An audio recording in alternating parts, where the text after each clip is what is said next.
வணக்கம், நான் உங்கள் கோகிலா. ஓகே, இன்றைக்கி கோகி கிச்சனில் இன்றைக்கி வெரி சிம்பிளான ஒரு சமையல் என்னென்னா, தவு நம்ம எப்படின்னு கிறிஸ்பியாக பொரிக்கிறதுன்னு. ஓகே, நீங்கள் எந்த தவு வேணாலும் யூஸ் பண்ணிக்கலாம். அதாவது பொரிச்ச தவு, வெள்ளைத்தவு அந்த மாதிரி கூட நீங்கள் யூஸ் பண்ணிக்கலாம். ஓகே, தவை 4 வெட்டிட்டு அதில் கருப்பில் வெங்காயம் எல்லாம் போட்டுருங்க.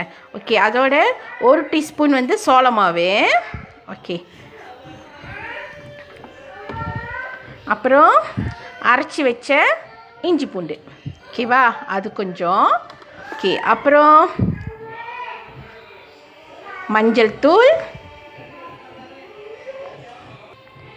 அப்புறம் தொப்பம் பிஸ்தாரி 2 கரண்டி 2 ஸ்பூன் ஆட் பண்ணிக்கோங்க. ஓகேவா,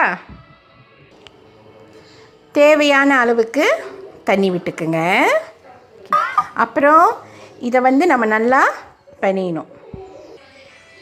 இப்போ பாருங்கள், இதை நல்லா நான் பிணைஞ்சிட்டேன். ஓகேவா, இதை ஒரு 5 நிமிஷம் கொஞ்ச நேரம் ஊற வச்சுட்டு அப்புறம் நம்ம சட்டியில் பொரிச்சு எடுக்க வேண்டியதான். ஓகே, இப்போ நம்ம சட்டியில் எண்ணெய் ஊற்றி அதை நல்லா சூடாக்கிட்டோம். இப்போ நம்ம என்ன செய்யணும்னா, நம்ம தவு வச்சுருந்தோம்ல, இப்போ அந்த தவு நம்ம எண்ணெயில் போட போகிறோம்.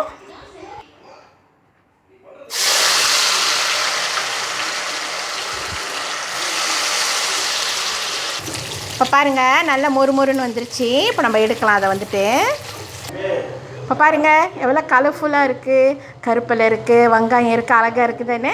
ஓகே, ரெடி ஆயிடுச்சு நம்மளோட தவு கிறிஸ்பி. சாப்பிட வாங்க, போகலாம். பாய்.